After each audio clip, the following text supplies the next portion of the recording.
Boa tarde, pessoal. Tudo bem? Eu deixei a mensagem, tá bem? Explicando, vou também colocar aqui agora. Eu estou deixando a aula gravada de hoje, porque eu tenho um médico para ir bem no horário da nossa aula, tá? Como a questão da coluna pegou feio essa semana, certo? E fiz exame e tudo, eu estou precisando correr, tá? Para agilizar isso o quanto antes, porque tem aborrecido bastante, tá bom? Então, eu deixei aqui a aula gravada, tá? Hoje para vocês. Deixa eu colocar aqui os slides. Só um instantinho.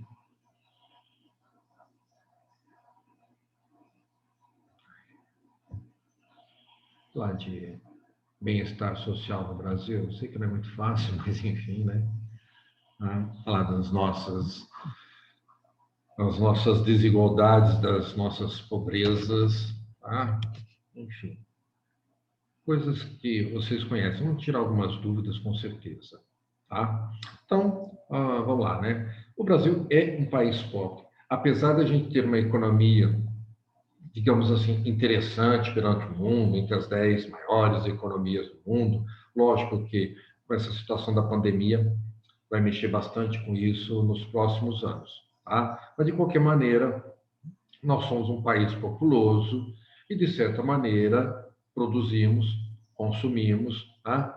Fabricamos, né, muitas coisas para exportação e isso dá um total interessante, que é o nosso PIB. Mas na hora que a gente vê o quanto da parcela da população realmente é beneficiada por esse valor do PIB, a gente vê que um número muito pequeno que é beneficiado. A maior parte é completamente carente, como você vê nesse quadro da pirâmide etária, né?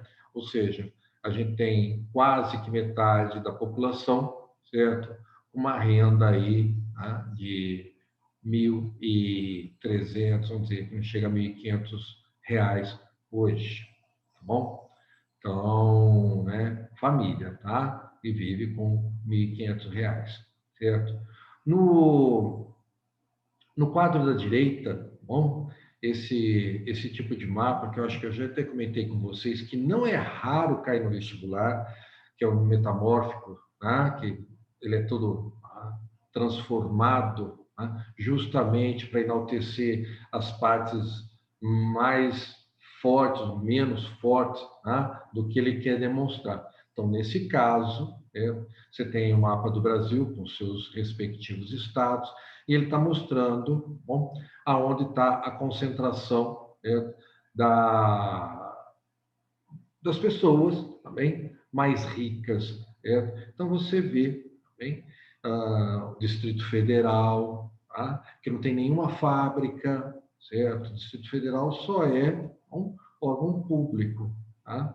E aí você vê que tem uma concentração de brasilienses, principalmente, tá? Que tem uma renda muito, muito boa. Bom, reparem, né? O Amazonas bem menor do que o Acre, tá? Porque no Acre, mediante o número de pessoas que você tem no Acre, certo? Você tem uma parcela, tá? Que ganha muito bem. Tá? Então, aí mostra essa distorção, tá? Como seria o mapa do Brasil de acordo, certo? Com renda. Tá? E por falar em renda, não tem como não falar de Gini, né? Gini, lembro que é o sobrenome, bom, do matemático italiano que fez, né, toda uma equação para se trabalhar a desigualdade de renda. Tá? Quanto mais próximo de um, pior é a situação, ou seja, maior é a desigualdade. Né? Então, à esquerda, a gente vê que essa desigualdade, né, entre ricos e pobres, tá, ela é menor, vamos dizer assim, tá, no Nordeste. Tá? Em alguns outros lugares, a diferença entre muito rico e muito pobre é ainda maior. Bem? Você tem o outro, né, gráfico à direita, mostrando que essa desigualdade, por incrível que pareça, tá? Ela está aumentando. E a gente percebe isso. E acredito, né? E todos vocês falam que com a questão da quarentena, da pandemia, essa desigualdade ainda vai aumentar. Não tem muito tempo. Bom, eu vi uma reportagem mostrando que alguns empresários no Brasil, quando eu falo alguns, era um número de 14, tá? Aumentaram as suas fortunas em 30%. Enquanto você pega aí que 60% da população brasileira, tá, perdeu renda. Tá? Analfabetismo. Isso o Brasil ainda, hein, é uma vergonha. Ou seja, a gente está diminuindo o grau de analfabetos, mas ele ainda é significativo. Tá? Então, você vê aí o que era em 92 e o que passou a ser em 2012. Só um detalhe, tá? O primeiro grande programa que o Brasil fez para tentar diminuir o analfabetismo foi no governo militar, o programa Mobral. Tá? E aí, muitos adultos foram a essas escolas, tá? Para aprender a ler e escrever. Aí, como o número era muito significativo e demandava de muito tempo para realmente alfabetizar tanta gente, mudou-se a lei. Uma pessoa alfabetizada no Brasil, basta escrever o próprio nome, hein? Tá bom? Então, certos lugares, de um comum entendimento, a gente pensar que uma pessoa que só sabe escrever o próprio nome não pode ser considerada alfabetizada. Tá? Então, por lei, ela é alfabetizada. Tá? No esquema direita do mapinha do Brasil, repare, né, que você tem um percentual no Nordeste maior do que o Norte de analfabetos.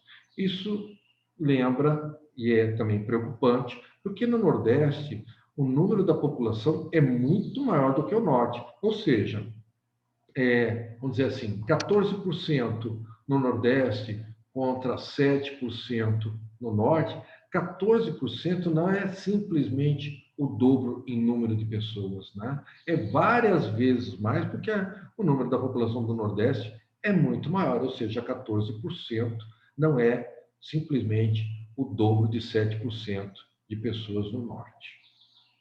Bom, então, o Nordeste ainda amarga essa estrutura histórica de contingente analfabetos. Bem, olha só, comparando a outros países, hein, o Brasil também mostra uma situação que não deveria participar. Né? Nós estamos aí em oitavo, tá? Estamos entre Egito e o Congo, e é lógico que era para a gente estar numa situação bem melhor. Concordo quando a gente pensa, nossa, mas Índia e China ainda tem um número de pessoas muito grande, né, analfabetas. Mas vamos lembrar que Índia e China são populosos há muito tempo. Tá? E esses dois países só estão assim começando a sair do estado de miséria que permaneceram muito tempo, algo de algumas poucas décadas. Então, realmente, arrumar tudo isso não vai ser fácil. Por falar nisso, tá? Na BBC Brasil, esse novo canal no Brasil, está expondo nos domingos de noite alguns documentários. E nesse domingo que passou, teve um muito interessante sobre religião, cultura, modo de vida, tá? A Índia. Então, aprendi muita coisa, muito bem feito. Tá? Não sei se todo domingo é nesse estilo, eu acredito até que sim, porque é uma rede de programas bastante, né, importante. Então, de repente, se você estiver atuando no domingo e tiver, né, a possibilidade de acesso à BBC Brasil, tá bem? Então, assista. Passou um brasileiro, um documentário brasileiro sobre a cidade de Salvador e toda a complexidade da religiosidade, o misticismo, vamos dizer assim, também foi muito bem feito. E o outro foi sobre a Índia. Tá? E aí deu para entender bacana muitas coisas com relação à cultura, tá? E também o papel da mulher, né, que agora começa ter alguma chance naquele país. Bom, com relação ainda a analfabetos, bom, tem aí, né, a questão aí, analfabeto absoluto, analfabeto funcional. Então, absoluto é aquele que realmente não sabe ler e escrever. Tá? E pasmem, eu não sei se vocês já tiveram a prática de vivenciar quantas pessoas são analfabetas na nossa região. Olha, nós estamos entre Rio e São Paulo, os dois estados mais envolvidos, e eu conheço muitas, mas muitas pessoas analfabetas. Aqui onde eu moro, no distrito de Dorândia, são vários, tá? Mas vários assim que você vê, tá? Sabe que são analfabetos. Então, é um número realmente assustador. Tá? E tem o analfabeto funcional, que é aquele que, apesar de conseguir ler, conseguir escrever, tá? Ele não consegue fazer contas, tá? Mais elaboradas, ele não consegue ler um texto, fazer uma interpretação de texto. Tá? Você passar uma informação e ele captar dessa informação e reproduzir, ele não consegue. Bom? Então, este é um número, então, mais assustador ainda, que faz com que no Brasil, né, muitos estejam desempregados por serem analfabetos funcionais. Então, mais aí alguns, né, umas charges interessantes, mostrando que pela né, a nossa Constituição é obrigação do poder público, seja ele a esfera que for, realmente resolver essa situação de educação. Tá?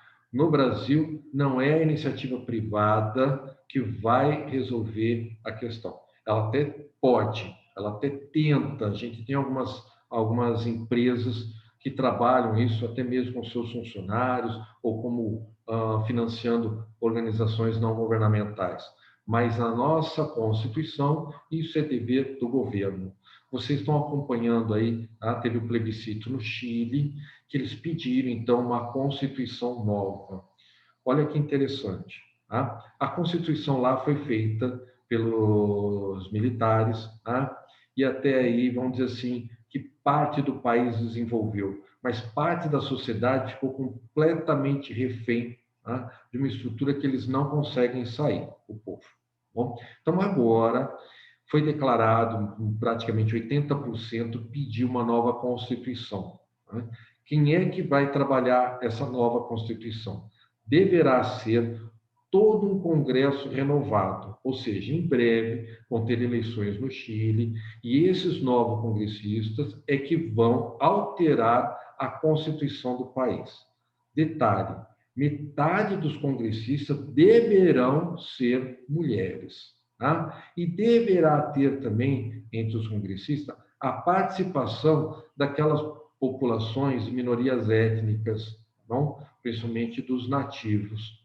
Tá? Então, bacana pensar que, certo, a base do Congresso vai ser, ou melhor, o Congresso vai ser todo alterado, tá? Para então se pensar numa Constituição aonde, inclusive, educação, saúde, se pense que deverá ser parte do governo que tenderá a cuidar dos mais pobres. Tá? Porque hoje no Chile, se o cara quiser educação de uma melhor qualidade, ele vai ter que pagar, tá? Assim como saúde. Tá? No Brasil, a gente, apesar né, dessa divisão toda, desse desequilíbrio todo, a gente ainda tem escolas públicas, né, mesmo universidades, tá? Com um grau de excelência muito bom. Nós temos escolas públicas para o ensino fundamental, tá? Muito boas. Pena que é um número muito restrito. Assim como nós temos pesquisas na questão de saúde que são públicas. Tá? Quando a gente pensa no Instituto Butantan, né? A gente está falando de uma instituição pública. Tá? E aí a gente vê que faz diferença. Né? Isso no Chile não ocorre.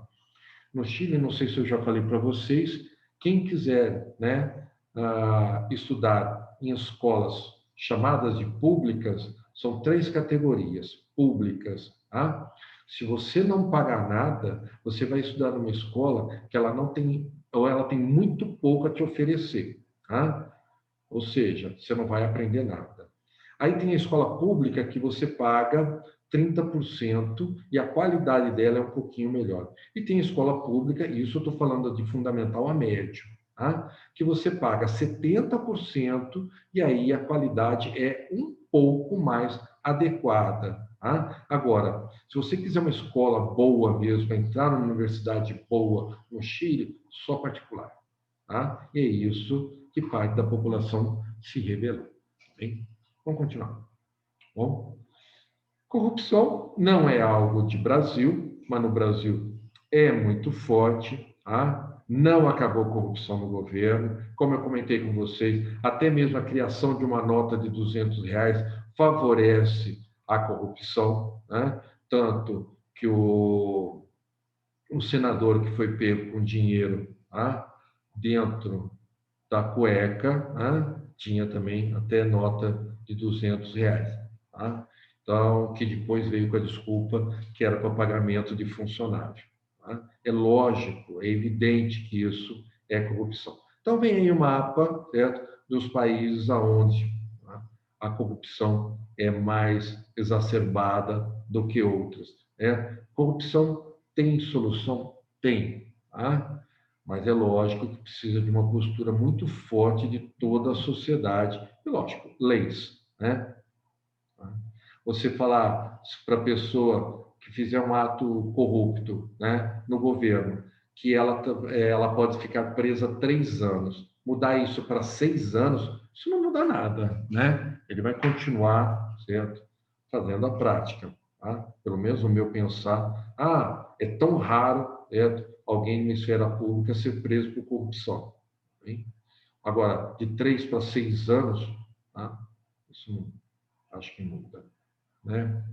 Então, né, nós temos um caso, né, do Cunha, né, vocês devem lembrar disso, acho que tem uns 2 anos, né, que ele ainda, né, como presidente no Congresso, hein, as pessoas entraram no Congresso e lançaram, lógico, né, papel moeda falso, mas enfim, para mostrar que ele era, né, era e tá preso, bom?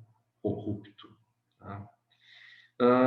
Detalhe, tá bom? A gente fala muito da corrupção na esfera política, mas ela não é só da esfera política, não. Tá? Então, aí tem um desenho, né? Você vê a figura pública, tá bem? O outro que emitiu notas fiscais frias, bem? O carcereiro que permitiu entrar o celular, certo? E até o cara que votou no primeiro da fila, que já sabia que desviava dinheiro de segurança pública. Aliás, né, convenhamos, vocês estão participando bastante, que vários, né,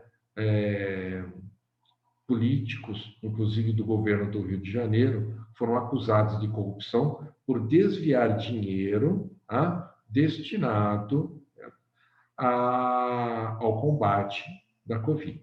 Ou seja, não está pensando em nada realmente da sociedade.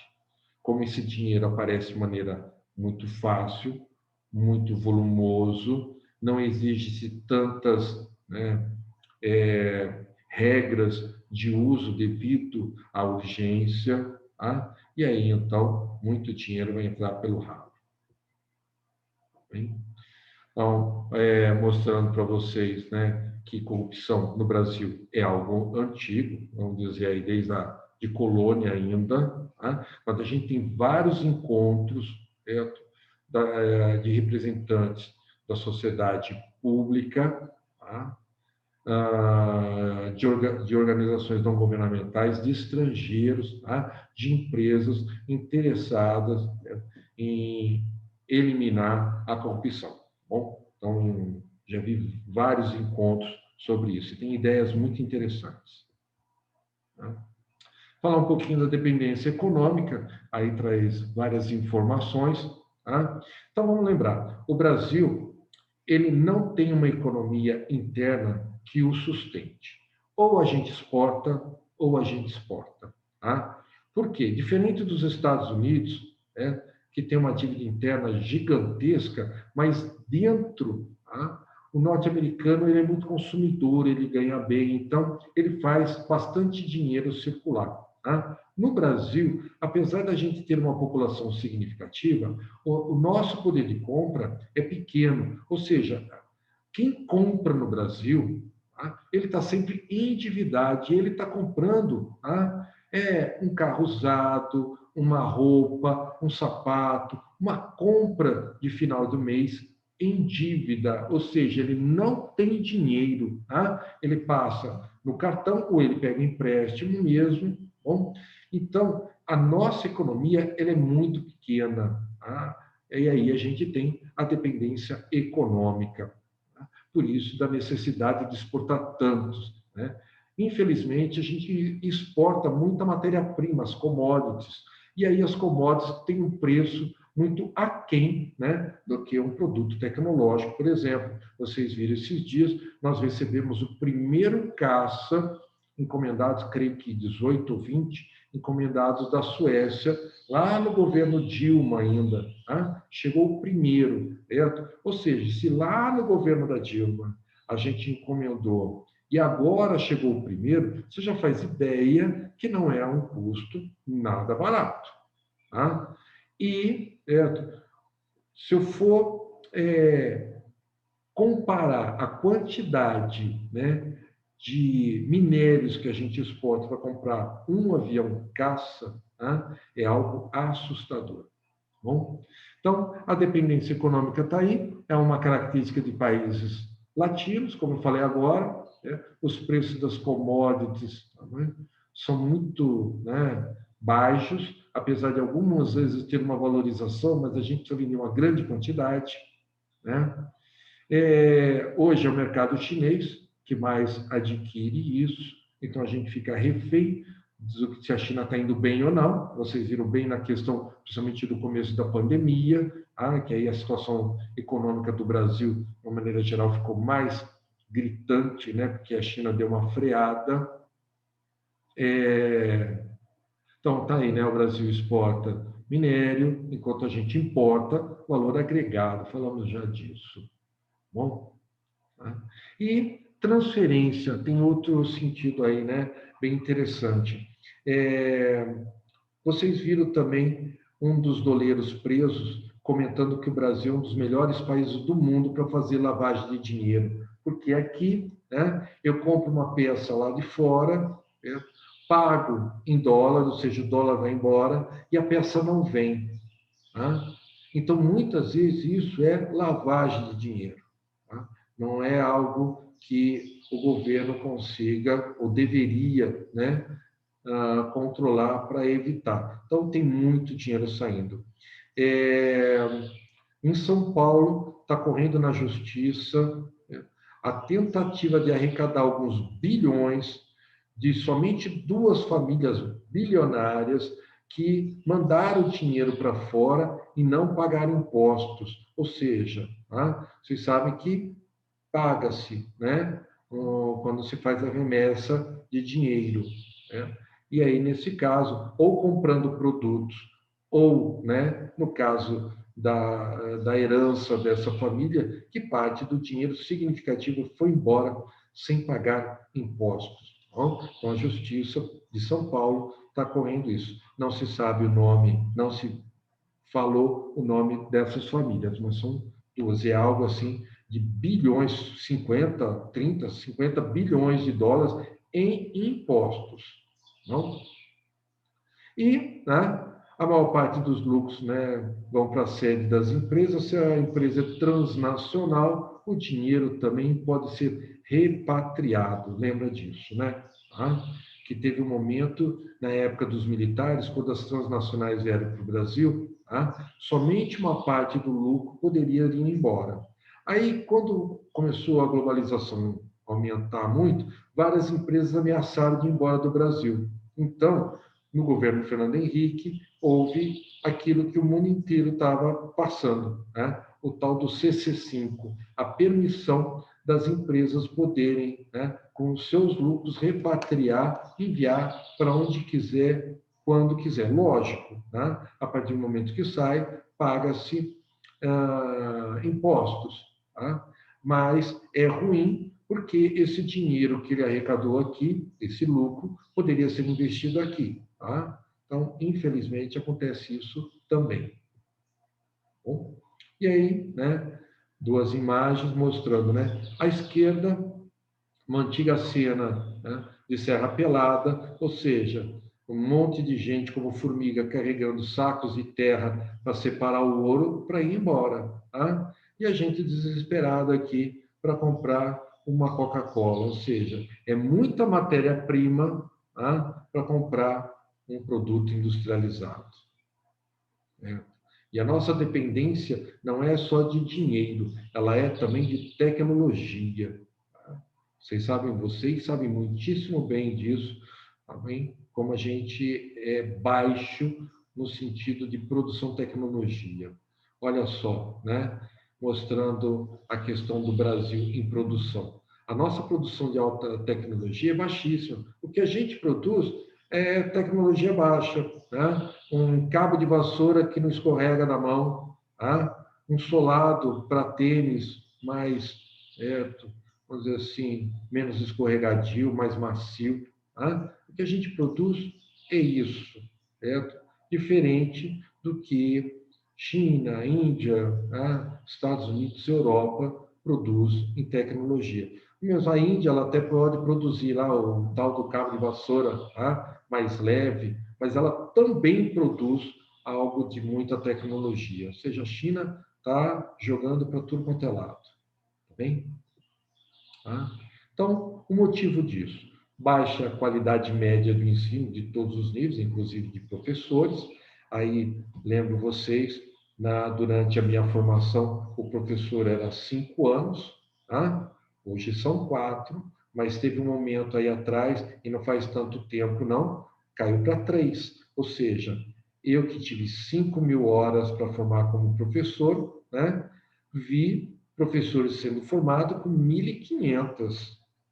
Tá? É lógico, você não pode culpar o professor se o sistema fala, olha, eu tenho aqui um curso legal, aprovado pelo MEC, de 1.500 horas. Um monte de gente vai fazer, principalmente aqueles, né, que precisam fazer um ensino superior, até mesmo para mudar de vida, ou para manter-se na empresa, e aí acabam fazendo um curso, né, superior de um investimento muito baixo. Né? Então, no caso, se ele fizer um investimento muito baixo para ser um professor, ele vai ser um professor mal formado também, mas não é culpa dele, né? O sistema permitiu. Eu sei que esse de 1.500 horas não existe mais, em 3 anos, voltou a 4 anos, mas longe, longe dos 5.000 horas. Tudo bem que 5.000 horas não significa 5.000 horas de qualidade também. Tá? Pode ter hora, tem curso aí de muita enrolação, certo? Mas que isso precisa mudar, precisa. Tá? Falta de tradição em pesquisa científica, sobretudo em pesquisa tecnológica, falta de sensibilidade tecnocrática e política para a importância da pesquisa tecnológica científica. A gente está vendo aí com a questão da própria vacina, tá? E muita pós-graduação tecnológica voltada apenas para a produção de valores acadêmicos, tá? E isso é ruim. Bom, a gente precisa uma produção voltada à alimentação, né, à produção no campo, na indústria, a questão da água, né, tratamento de água muito mais baratos, certo? Enfim, né? A gente precisa de muito mais tecnologia em outras áreas. Bem? A questão da mortalidade infantil, também muito alta no Brasil. Né? As condições, né, que nós vimos nos slides anteriores levam que várias famílias têm uma condição de vida muito ruim, e o Brasil voltou a crescer em mortalidade infantil. Era altíssima, quase 30 por mil. Tá? A ONU só aceita 10, certo? Nós nunca chegamos em termos de Brasil, tá? E aumentamos, ou seja, pioramos a nossa situação. Bom, está aí mais uma vez, certo? Essa diminuição, tá bom? na mortalidade infantil, porém, não chegou aonde deveria chegar e, pior, aumentamos, tá? O lado ruim, tá bem?